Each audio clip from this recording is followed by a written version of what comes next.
Meus irmãos, recebam todos a paz do Senhor Jesus, amém? Amém. Quero glorificar o nome do Senhor por esta oportunidade de estar convosco e poder servir mais uma vez a este ministério.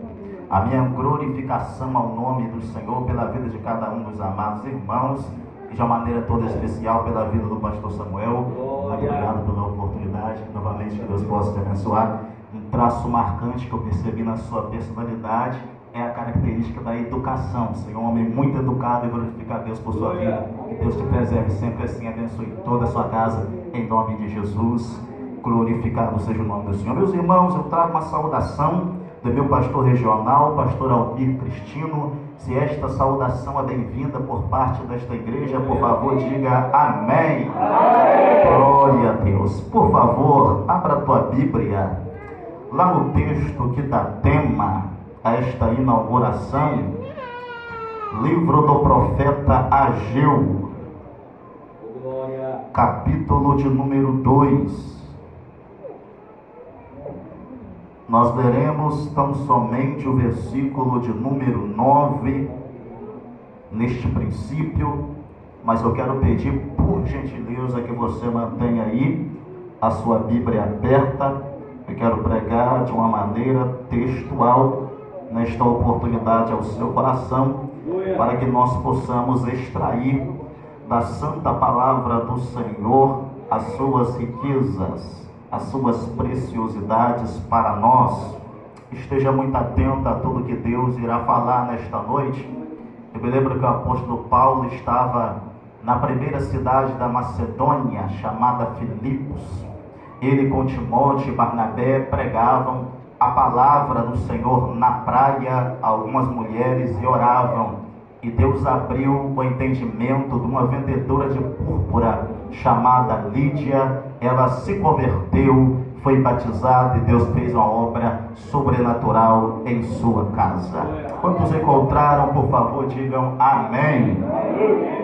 Ageu capítulo de número 2, versículo de número 9, está escrito assim: a glória desta última casa será maior do que a da primeira, diz o Senhor dos exércitos, e neste lugar darei a paz, diz o Senhor dos exércitos. Lerei novamente para uma melhor fixação: a glória desta última casa será maior do que a da primeira, diz o Senhor dos exércitos, e neste lugar darei a paz, diz o Senhor dos exércitos. Muito obrigado. Você pode tomar seu assento em nome de Jesus.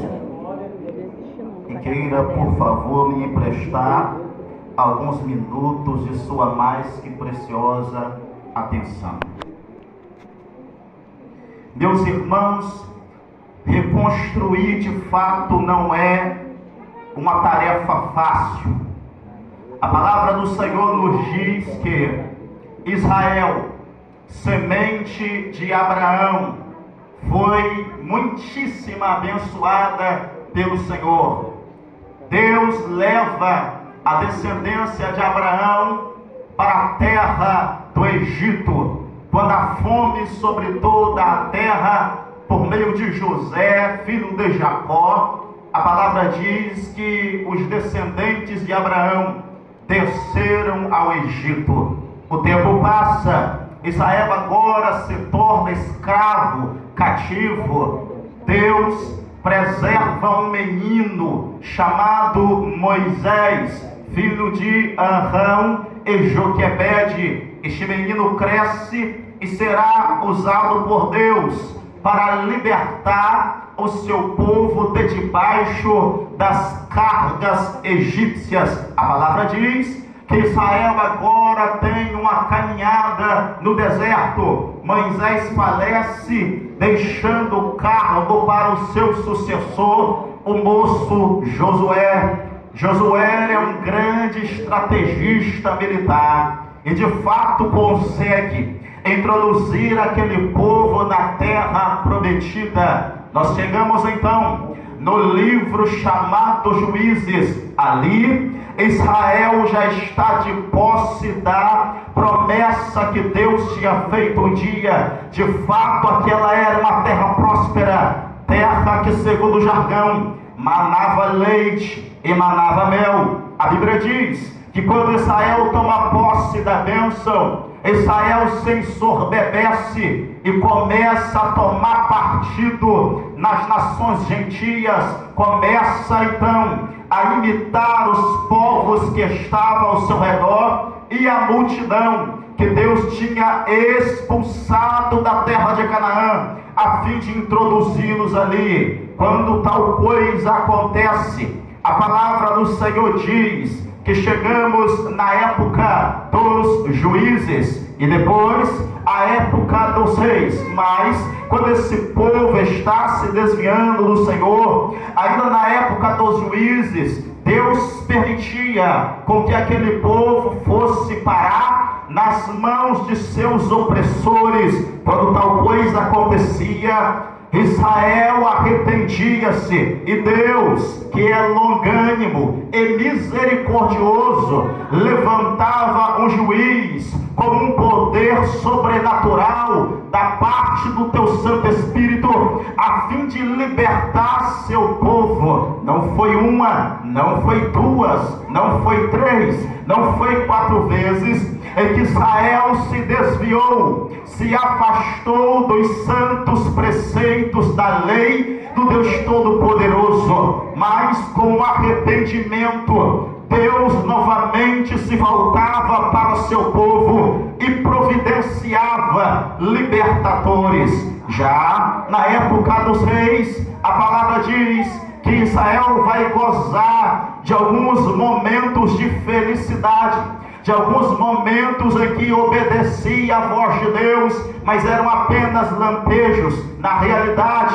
ou na maioria das vezes, Israel estava se afastando de Deus, estava distante do Senhor. De manhã queimava-se incenso ao Deus Todo-Poderoso no altar levantado. À noite assoprava-se a cinza do cordeiro queimado e queimava-se uma ovelha ou um gado para adoração aos deuses pagãos.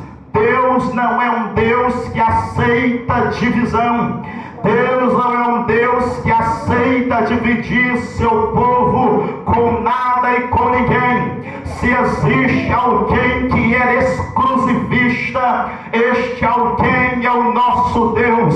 Ele não quer você 25%, Ele não quer você 50%, Ele não requer de você 99,9% do seu ser. Ele quer plenamente corpo, alma e espírito, santificados pela sua santa e inerrante palavra. A Bíblia diz que Israel, por se afastar do Senhor, por se afastar do Deus Todo-Poderoso, vai ver agora uma ruptura no seu meio. O que acontece? A Bíblia diz que quando Saul começa a reinar, pratica aquilo que era mal perante os olhos do Senhor. Com a morte de Saul, quem reina é seu filho Esbozete.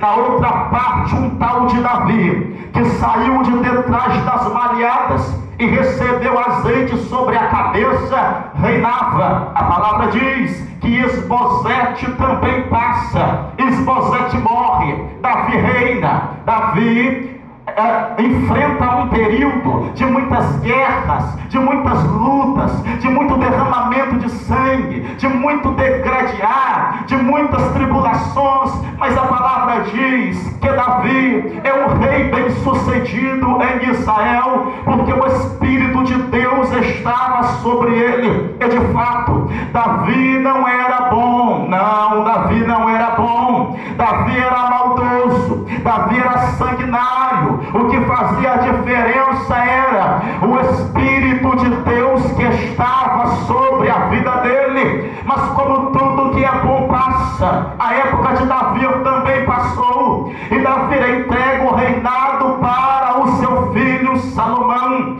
Davi já tinha tentado construir um templo de adoração ao Deus Todo-Poderoso, e justamente por causa de ser um homem de guerra e ter derramado bastante sangue, Deus não lhe o permitiu, passando então a autoridade para o seu filho Salomão reinar em seu lugar e ficar no encargo deste templo. Davi, nos períodos de suas guerras, reuniu muito ouro, reuniu muito bronze, reuniu muita prata e muitas pedras preciosas, chamadas estas de despojo de guerra, para que seu filho Salomão tivesse tudo nas mãos, na arca do tesouro, a fim de construir um templo em adoração ao Deus Todo-Poderoso, que havia encontrado seu pai ministrando, cuidando das ovelhas do seu pai Jessé. Davi passa, Salomão começa a reinar, edifica um templo em adoração ao Deus Todo-Poderoso. A Bíblia diz que no dia de inauguração, os levitas começaram a cantar. Um tal de Asaf, a Bíblia diz, aposentado, voltou para o seu ofício profético, voltou para o seu ofício levítico, e a Bíblia diz que começou a louvar ao Senhor. O rei Salomão, percebendo que faltava alguma coisa naquele local, porque tinha boa música, tinha bons utensílios, tinha copo de ouro, tinha talher de prata, mas faltava alguma coisa. Quando Salomão percebeu o que faltava, a Bíblia diz que ele convocou os sacerdotes para subirem ao monte chamado Sião e ali edificarem 1000 altares e fazerem 1000 sacrifícios. A Bíblia diz que depois que o sangue dos animais foi derramado, Deus recebeu o sacrifício e Deus resolveu manifestar a sua glória naquele templo. A glória era tamanha, a glória era tão grande que os sacerdotes que estavam dentro não conseguiam sair para fora, e os que estavam de fora não conseguiam locomover-se para dentro. Deus estava visitando o seu povo. A glória do Senhor naquele local era o sinal de sua aprovação. Mas a Bíblia diz que o tempo de Salomão também vai passar. Quando Salomão veio a morrer, Roboão, seu filho, começa a reinar. No reinado de Roboão há uma ruptura, há um racha no meio do povo eleito do Senhor. A Bíblia diz que se dividem agora em 2 reinos. O primeiro reino, chamado Israel, conhecido como Reino Norte, cuja capital era Samaria. O outro reino, chamado de Judá, Reino Sul, cuja capital era Jerusalém. A palavra diz que Israel persiste em pecar contra Deus, enquanto em Judá reina Roboão. Jeroboão, um homem idólatra, reina no Reino Norte, chamado Israel. A palavra do Senhor diz que Israel persistia em pecar, mesmo Deus sendo misericordioso, mesmo Deus sendo bondoso para com eles, mesmo Deus tendo-lhes feito prosperar naquela terra, eles estavam de constante desviando-se dos caminhos do Deus Todo-Poderoso. Quando tal coisa acontece, Deus, cansado nos céus, envia os seus profetas Isaías, Jeremias, começam a aparecer nesta época para declarar que Deus não estava se agradando da maneira errada com que aquele povo estava agindo. A Bíblia diz que o reino chamado Israel vai enfrentar um cativeiro assírio. O outro reino sul, chamado de Judá, vai enfrentar o reino babilônico. A palavra do Senhor vai nos dizer que a Bíblia nos informa que quando eles adentram em cativeiro, quando eles são levados pelo grande Nabucodonosor, que era rei de Babilônia, Nabucodonosor invade a santa cidade chamada Jerusalém, ateando fogo no templo suntuoso que Salomão tinha edificado para adorar o nome do Senhor. Atearam fogo nas casas, violentaram mulheres, não respeitaram os cabelos brancos dos anciãos, arrebentaram até com as crianças, transpassaram a espada até mesmo as mulheres grávidas. E a palavra diz que Israel vai como a noiva ferida, vai como a filha de um povo rebelde para dentro de Babilônia. Foi tão desesperador, foi tão horrível aquela situação, que se você pegar o livro de Lamentações de Jeremias, você terá o mínimo da ideia do quão terrível foi, do quão amargo foi enfrentar o ataque de Babilônia. A Bíblia diz que Israel está em cativeiro. Ali o texto diz: quando nós entramos em Babilônia, nos assentamos e choramos. Os habitantes de lá nos diziam: cante-nos um dos cânticos de Sião. Mas como cantar o cântico do Senhor, sendo que estamos em terra estranha? A Bíblia diz que Deus, depois de 70 anos, resolveu visitar seu povo, resolveu voltar a sua face para a semente de Abraão. A Bíblia diz que numa noite, Beltesazar, rei interino em Babilônia, estava enchendo a cara, tomando todas. De repente, decidiu zombar do Deus Todo-Poderoso. Mandou seus servos irem até a dispensa, pegar copo de ouro, pegar garfo de prata e trazerem para que eles pudessem consagrar a teus deuses. Neste momento, uma mão misteriosa aparece na parede, escrevendo Mene, Mene, Tekel, Parsim. A Bíblia diz que mandaram chamar a Daniel, que tinha um espírito excelente, um jovem sábio que estava dentro de Babilônia. Daniel interpreta a escritura na parede e diz para Beltesazar: o teu reino foi rachado, você foi encontrado em falta e pesado na balança. O teu reino a partir de hoje será entregue aos medos e os persas à meia-noite daquele dia. Por debaixo do viaduto, a Bíblia diz que estava um rei chamado Dário. Dário, rei da Pérsia, interrompeu o fluxo de água de Babilônia e entrou por debaixo com seus soldados. Quando o rei Beltesazar abriu o olho, a espada de Dário já estava atravessando o seu pescoço. Dário conseguiu vencer e por abaixo o reino de Babilônia. Mas eu preciso que você entenda a seguinte coisa: eu sei que eu estou sendo estupidamente exagerado na minha introdução, mas você há de compreender no fim desta mensagem. Na verdade, Babilônia não era simplesmente uma ferramenta do diabo. A Síria não era a ferramenta do diabo. No livro de Isaías, no capítulo 7 ao capítulo 32, você perceberá que na verdade aquele povo, Babilônia e a Síria, era uma vara das mãos de Deus para corrigir Israel, que estava desviado dos seus santos caminhos. A palavra diz que Deus liberta o seu povo após o ano 500 antes de Cristo.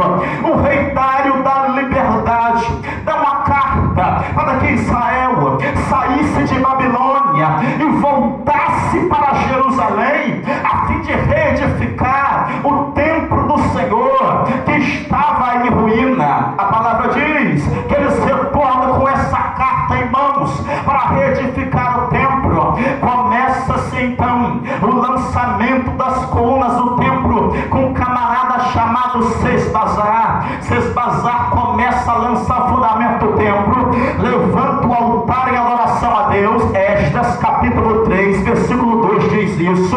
Mas ele não conclui a obra. Ele começa a obra, mas não conclui. Neste tempo Deus levanta Zorobabel, governador da Judéia, e levanta o chefe dos sacerdotes, chamado Josué. A palavra diz que eles começam a obra de reforma. Muito embora eles estivessem voltando de um cativeiro, eles estivessem vendo agora, contemplando a cidade que um dia foi linda, o templo que um dia foi belo e foi luxuoso, tudo que eles viam agora era ruína, tudo que viam agora era pó, tudo que viam agora era lixo, tudo que viam agora era monturo, tudo que viam agora era restolho. Mas eles começam a reedificar o templo. Mas a Bíblia diz que quando eles começam a reedificar o templo, um grupo chamado samaritanos se levantaram a fim de impedir a reinauguração do templo, a reestruturação do templo.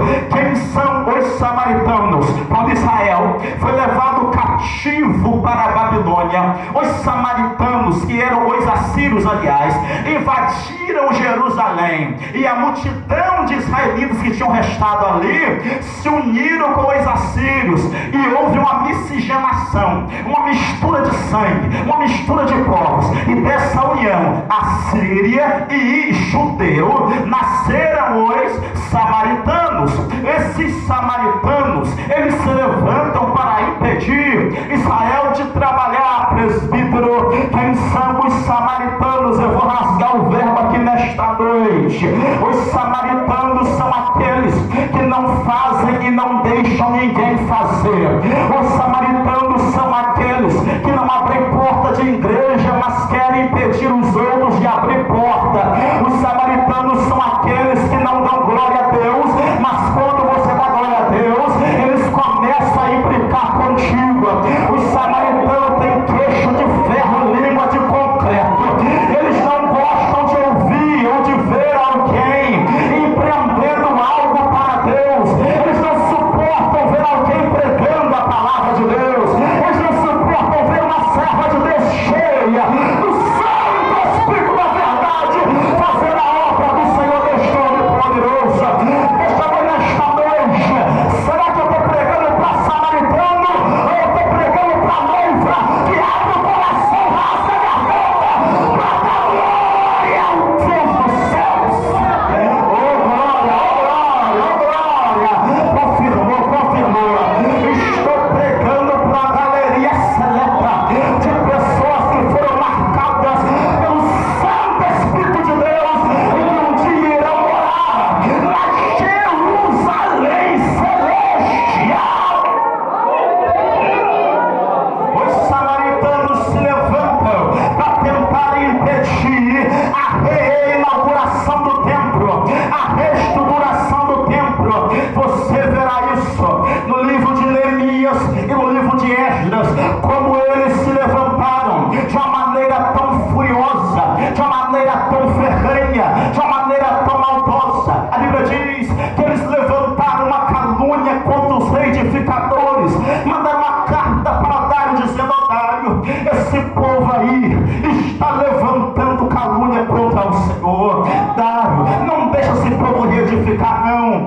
Dário envia uma carta impedindo o povo de continuar a reedificação do templo. Agora, a Bíblia diz que o povo vai ficar paralisado, ficará de mãos atadas, sem poder trabalhar no templo do Deus Todo-Poderoso. O que diz a Bíblia é que neste momento em que eles estão impedidos de reconstruir o templo, eles começam a se ocupar com outras coisas. Eles começam a voltar a sua face, as suas atenções para outras coisas. Afinal de contas, eles eram escravos em Babilônia e estão voltando para uma terra que eles deixaram assolada.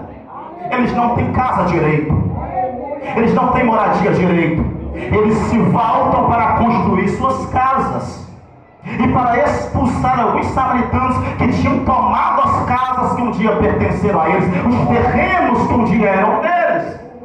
Sabe quanto tempo a obra ficou parada? 16 anos. Quantos anos? Quantos anos? Quantos anos? 16 anos a obra ficou parada. 16 anos a obra ficou estagnada.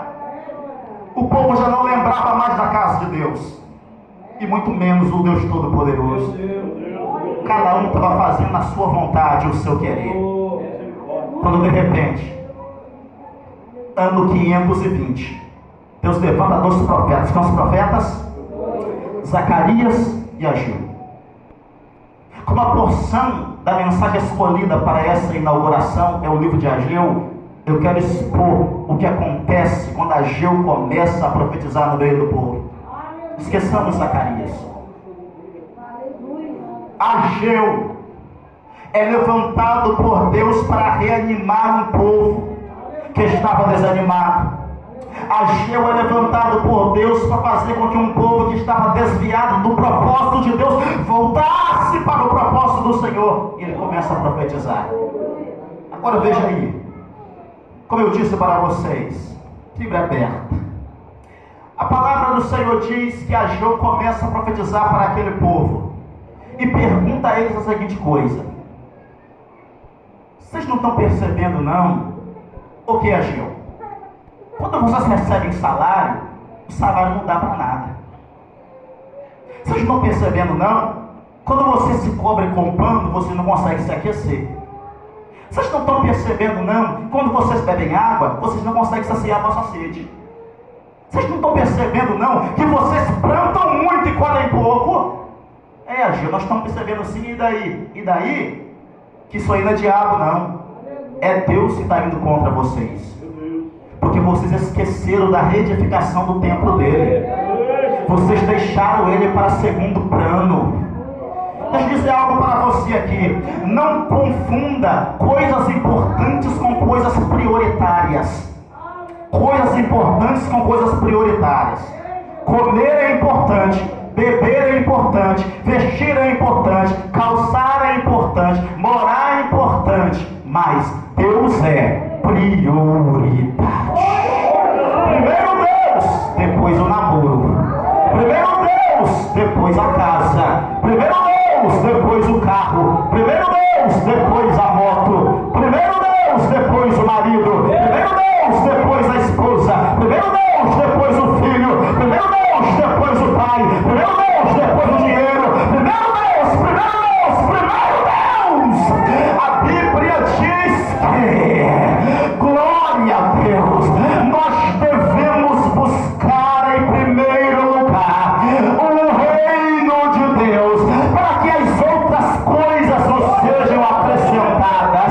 No princípio criou Deus. Presta atenção nisso, presta atenção nisso aqui. No princípio criou Deus. No princípio criou Deus. Bereshit Elohim Bará. Bereshit Elohim Bará. Primeiro Deus criou. Primeiro Deus criou. Vamos esquecer o verbo bará aqui no hebraico e vamos ficar com a primeira parte. Bereshit Elohim. Primeiro Deus.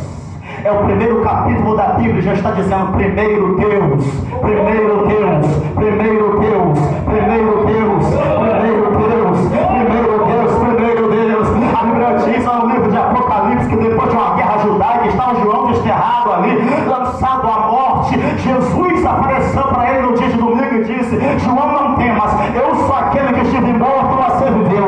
Tenho a chave da morte e do abismo nas minhas mãos. Eu sou o alfa e o ômega, eu sou o primeiro, eu sou o primeiro, eu sou o primeiro, eu sou o primeiro, eu sou o fim, eu sou o primeiro, eu sou o fim. Será que tem alguém aqui que dá prioridade a Deus? Será que Deus é prioridade na tua vida? Será que Deus é prioridade na tua casa? Ou as outras coisas estão ficando em primeiro lugar e Deus ficando para segundo plano? Deixa eu dizer algo para você. Se Deus estiver em primeiro plano na tua vida, Ele não estará em lugar nenhum. Meu Deus. Primeiro Deus. Sabe por que o salário não rende? Vocês colocam o dinheiro acima de mim. Sabe por que come e a fome não vai embora? Vocês colocam a comida acima de mim. Primeiro Deus. Primeiro Deus. Será que nós colocamos Deus primeiro? Será que Deus é a tua prioridade? De manhã, qual a primeira coisa que você faz? Oração ou celular? De manhã, o que você faz? Oração ou TV? Será que Deus é mesmo prioridade? Será que Deus é mesmo prioridade na tua vida? Deus está dizendo: se eu não for primeiro na tua vida, eu não estarei em lugar nenhum.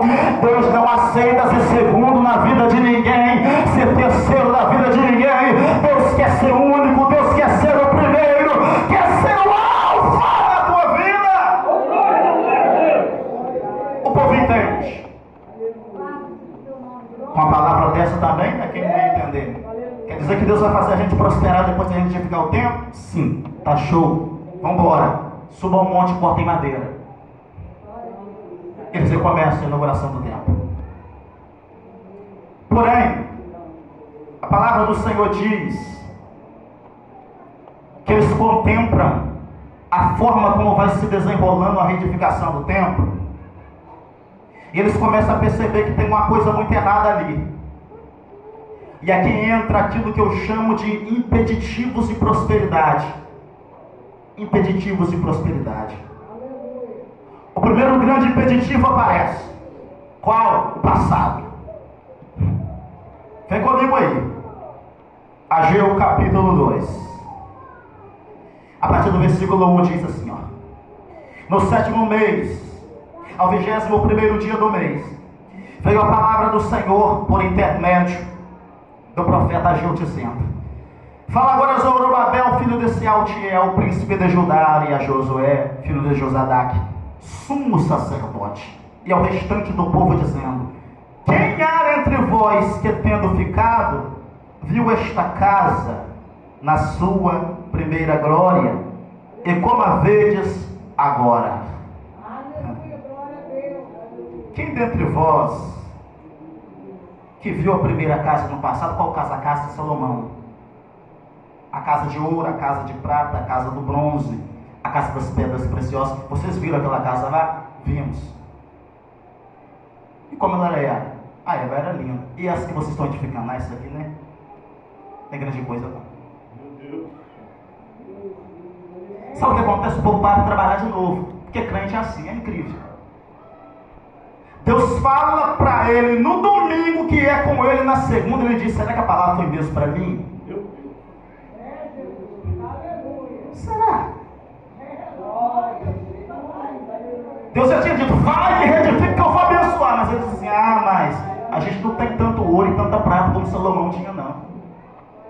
Aí a Bíblia diz que os anciãos, olha para mim aqui, olha para mim, os anciãos, cabelo russo, os que viram a primeira casa, olharam e disseram assim: ah, a casa do passado era muito maior do que essa, era muito melhor do que essa, era muito mais luxuosa do que essa. Passado. E cruzaram o braço e não trabalharam. O passado tem poder de impedir a vida daqueles que persistem em olhar para ele. Passado. É porque na época dos dinossauros ele me traiu, presbítero. Tu não sabe o que ele fez. Esquece, filha. É porque há 10 anos atrás ela não curtiu minha foto no Instagram. Esquece. É porque na época de Noé, quando ele estava colocando os animais para dentro da arca, fulano pisou no meu pé na fila. Esquece. Aleluia. Eu vejo um José vendido como escravo, que implorou para seus irmãos não venderem ele, com lágrimas nos olhos eles não ouviram. Vejo ele de mãos amarradas em correntes, sendo levado para dentro do Egito, sendo apalpado na feira mercantil, escravagista, por todo tipo de mão. Ele é comprado, vai para a casa de Potifar, ali é acusado de tentar violentar a esposa, vai para a prisão injustamente. É esquecido lá, depois de interpretar o sonho do padeiro-chefe e copeiro-chefe. Depois de interpretar o sonho de Faraó, é levantado como governador e traz os seus irmãos para dentro do Egito. E depois da morte do pai Jacó, a Bíblia diz que estava José na sala se alegrando com seus filhos. Os irmãos dele extraíram lá do passado. chegaram assim e disseram: ô José, papai disse para você perdoar a gente daquilo que a gente fez lá no passado. E José começou a chorar. E a Bíblia diz que ele deu um grito tão grande que até na casa de Faraó os servos ouviram. Ele disse assim: estou eu no lugar de Deus para não perdoar vocês, para não deixar o passado no passado?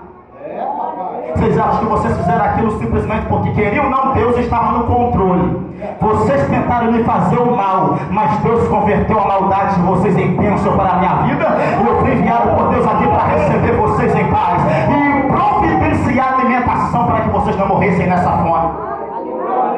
Aí ele fala assim: eu tive 2 filhos. Quais? Efraim e Manassés. Qual o significado disso?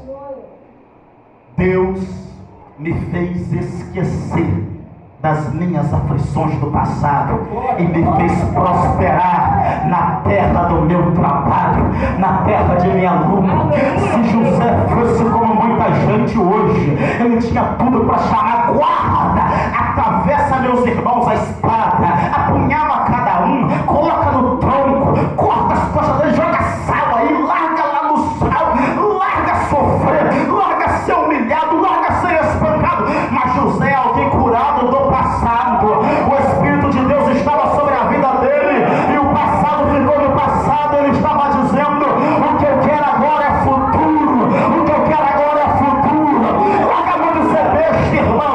Esqueça o que falaram para você no passado, esqueça se te humilharam no passado, esqueça se te pisaram no passado, esqueça se te envergonharam no passado, se tocaram no que não deveria tocar, se fizeram o que não deveria fazer. Esqueça do passado. Ei, eu quero seguir o conselho de Paulo. Paulo diz: eu faço uma coisa, é que me esquecendo das coisas que para trás ficam, eu prossigo avante pelo prêmio da soberana vocação em Deus. Olhar a partir de hoje da tua vida deve ser futuro, futuro, futuro, futuro. Olha para o futuro. Mas eu tive uma grande decepção no passado, presbítero. Futuro! Deus está melhor para você. Mas, presbítero, aquela bandida, minha namorada, me abandonou e foi ficar com o outro. Deus tem coisa melhor para você, filhão. Mas aquele cafajeste me abandonou. Deus tem coisa melhor para você, minha filha. Deus tem o melhor para aqueles que largam o passado e olham para o futuro. O passado tem poder de matar o seu presente e abortar teu futuro. Ouça: o passado tem poder de matar teu presente e abortar teu futuro. É hora de esquecer a mágoa do passado, é hora de deixar para trás a picuinha do passado, é hora de deixar para trás o que fizeram contigo no passado e olhar para frente. Primeiro impeditivo, o passado. Segundo impeditivo, eu caminho para concluir aqui. 37 já foi. Segundo impeditivo, considerar como nada aquilo que é pouco. Olha aí, capítulo 2, versículo 3. Quem há entre vós que, tendo ficado, viu esta casa na sua primeira glória? E como a vedes agora, não é esta como nada diante de mim? A pergunta para vocês é, diante de vós, a pergunta para vocês é: tinha uma casa sendo edificada ali, sim ou não? Sim. Mas eles estão olhando a casa sendo edificada e estão dizendo que isso aí não é nada. Não chame de nada aquilo que é pouco. Eu vou melhorar isso aqui.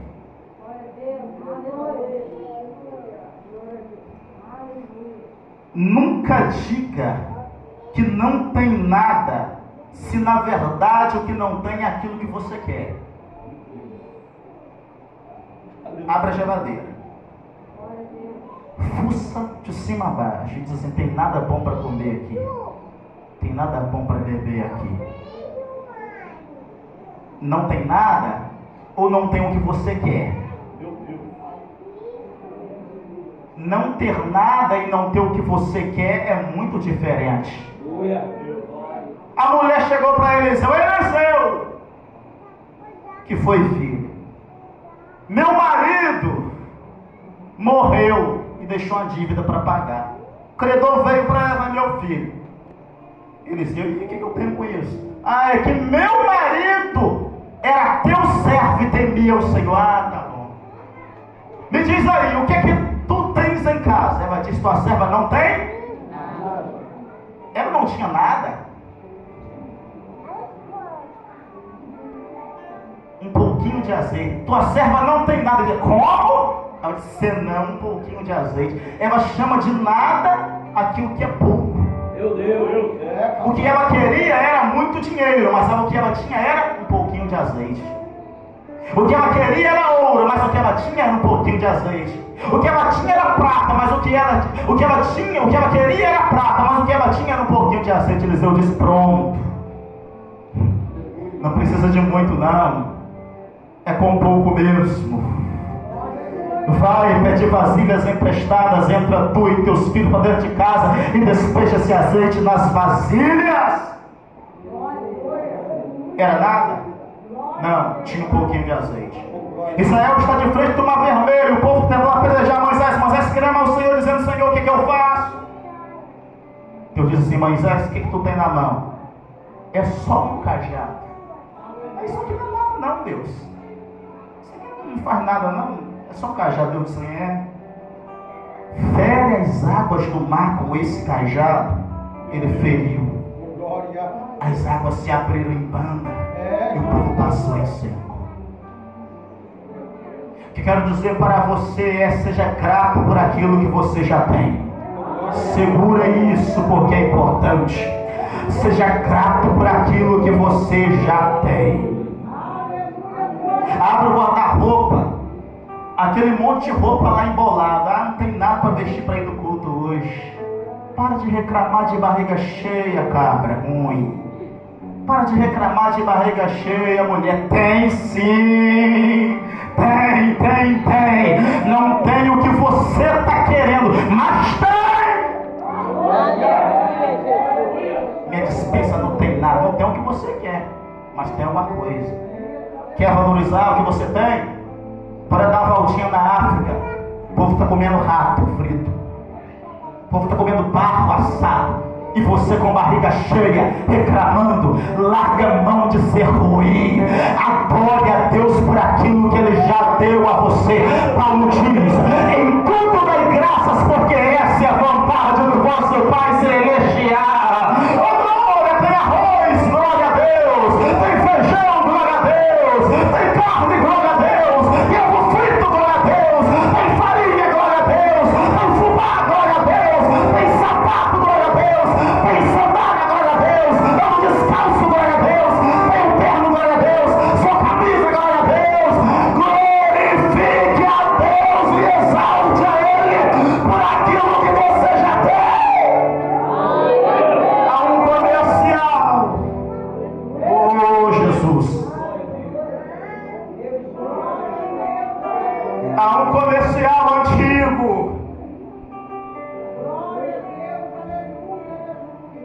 O camarada para num gol ao lado de uma BMW no sinal. Ele olha para a BMW e diz assim: quem dera se eu tivesse uma dessa. Do lado dele para o outro uma moto e diz: quem dera se eu tivesse um golzinho desse. Do lado dele para um sujeito andando de bicicleta: quem dera se eu tivesse uma moto dessa. Do lado da bicicleta para um andando a pé: quem me dera se eu tivesse uma bicicleta dessa. E do lado do que estava andando a pé para um com a cadeira de rodas, dizendo: quem me dera se eu tivesse perna para andar e para pular, para correr neste lugar. Seja grato por aquilo que você já tem. Para de reclamar. Agradeça a Deus pelo marido que tem, pela esposa que tem, pelo filho que tem, pelo pai que tem, pela mãe que tem, pela roupa que tem, pelo pão de cada dia. Tem alguém nu aqui? Levanta a mão. Tem alguém nu aqui? Não tem, né? Então todo mundo vestido.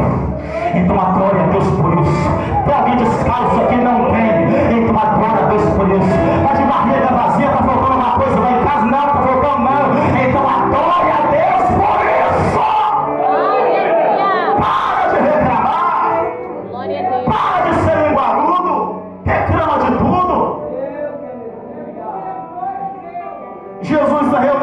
multidão. Eu vou concluir, senão eu vou estender demais isso aqui.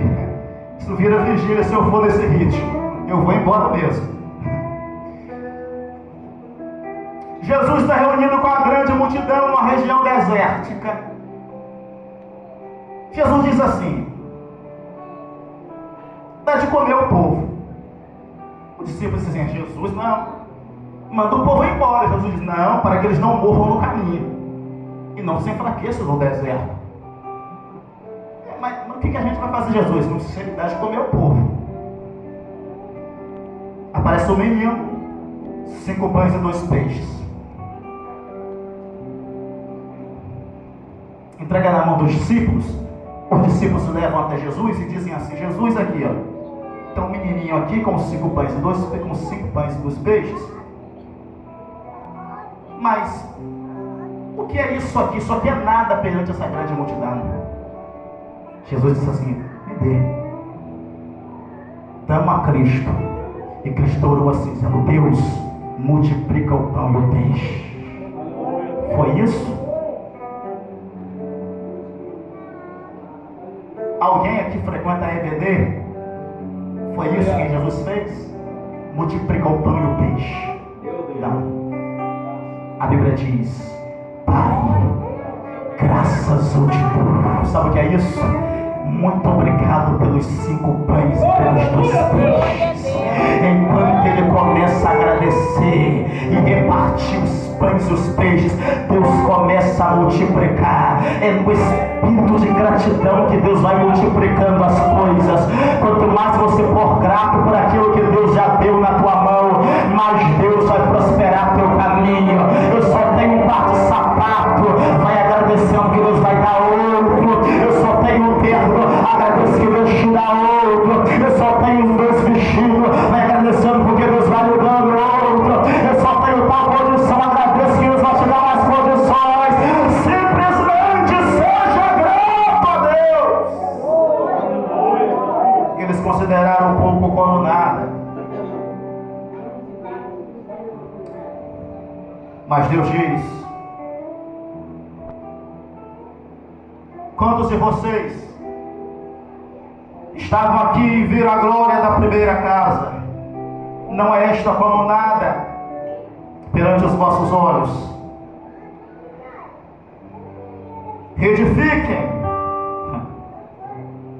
E eles gritaram dizendo: Senhor, nós não temos condições, somos escravos. Deus olhou e disse assim: minha prata e meu ouro. Qual é o problema? Nós estamos dizendo que nós não temos ouro, nós não temos condição. Deus olha e diz: qual é o problema? Minha prata e meu ouro. Sabe o que Deus estava dizendo? Quando vocês começarem a fazer aquilo que eu ordenei para vocês fazerem lá no passado, eu que sou o dono do ouro e da prata irei patrocinar a obra que vocês estão fazendo com as mãos. O segredo é só começar a fazer. Tem gente que diz assim: não, primeiro eu tenho que ter condição para ir, eu tenho que ter uma porta aberta para ir. Quem foi que disse isso? Começa do nada, vai que Deus vai fazer prosperar os teus caminhos. Ele diz: minha prata e meu ouro. A glória da segunda casa será maior que a da primeira.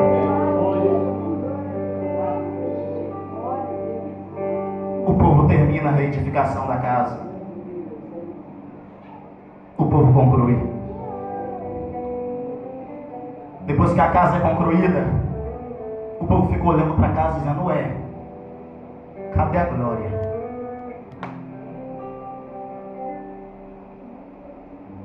Porque o templo que eles reedificaram agora era menor do que o templo de Salomão, era mais pobre que o templo de Salomão, e era mais feio, era horrível. O templo de Salomão era grande, era rico e era bonito. O deles era feio, era pobre e era pequeno. Eles perguntam: cadê a glória? Deus é mentiroso, gente? Deus não é homem para que minta, nem filho de homem para que se arrependa. Eles adoram a Deus ali. Deus manifesta o teu espírito, a sua presença. E Deus diz para ele: eu estou com vocês. O ouro pode não estar mais aí, mas eu estou com vocês e a minha presença basta. Vocês podem não ter prata, mas a minha presença basta. Eu me lembro de um Pedro e João que não tinham ouro e não tinham prata, mas tinham a glória, tinham presença. Glória a Deus por isso. A palavra diz que eles ficaram tristes. Deus manifesta a tua presença, mas aquilo aparentemente não era nada para eles. Depois de muitos anos, eu disse depois de muitos anos, naquele mesmo tempo que eles edificaram e foi reedificado, recebeu um upgrade de Herodes, eu posso assim dizer. Herodes colocou umas coisas no templo, colocou chapa de mármore branco polido, o templo ficou muito bonito, mas nem se comparava ao templo de Salomão, mas ficou bonito, mas ainda não era glória. Muitos anos depois, vem uma mulher entrando para dentro do templo, chamada Maria. Do lado dela está seu marido chamado José, e no braço dela, no colo dela, deixa eu falar o relato de dois anciãos chamados Simeão e Ana. A história deles está em Lucas. Eles esperavam a consolação de Deus. A glória do Senhor se manifestava naquele local. Muito embora o templo tenha se tornado um local de comércio, de roubaria, de muita coisa errada, eles ainda aguardavam que Deus iria visitar seu povo. A Bíblia diz que quando Maria vem entrando, Simeão olha um senhor de cabelos brancos, que estava ali desde a sua juventude. Ele olha e diz: a glória está no colo daquela mulher. A glória está entrando no templo novamente. Quem pode ver aquela glória ali no colo daquela serva de Deus, de Simeão? Do outro lado, uma mulher chamada Ana, viúva, e que jamais se casou depois da morte do seu marido, olhou e disse: quem pode contemplar a glória no colo daquela mulher? Aleluia, Jesus. Simeão se aproximou de Maria e disse: eu posso? Maria disse: pode. Simeão pega a glória no colo e diz: este é levantado para a edificação e queda de muitos, será contrariado, mas uma espada traspassará na sua alma, e ele revelará os segredos de muitos corações. Jesus no colo de Simeão é a glória de Deus retornando para o meio do seu povo. Sacerdote não conseguiu ver a glória porque estava olhando para ouro e para prata. Levita corrompido não conseguiu ver a glória porque estava olhando para ouro e para prata. Quem tinha olho gordo, olho grande, não conseguia ver a glória entrando porque estava olhando para ouro e para prata. Quem estava desligado não conseguiu ver a glória porque estava no celular. Quem estava desligado não conseguiu ver a glória entrando porque estava de bate-papo com quem estava na esquerda. Quem estava dentro do templo não conseguiu ver a glória porque estava de papo furado, mas não viu a glória entrando. Mas Simeão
quente, eu sei que está quente, eu sei que está quente.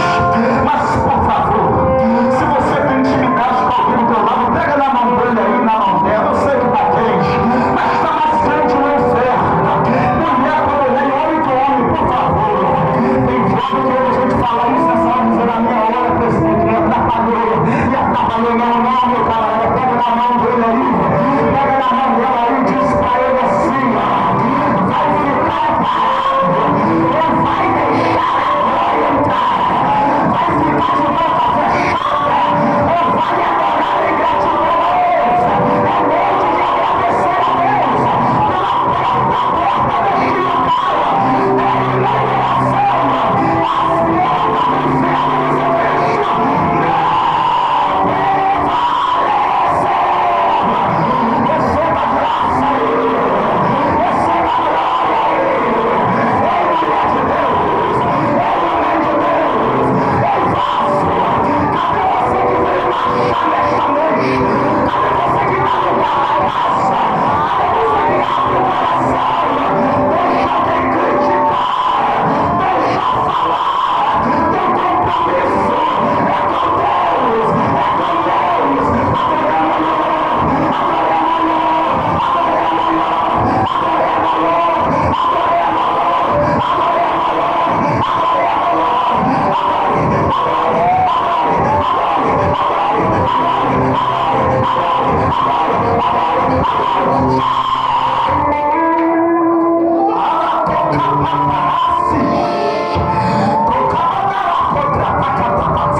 você que está afastado de Cristo,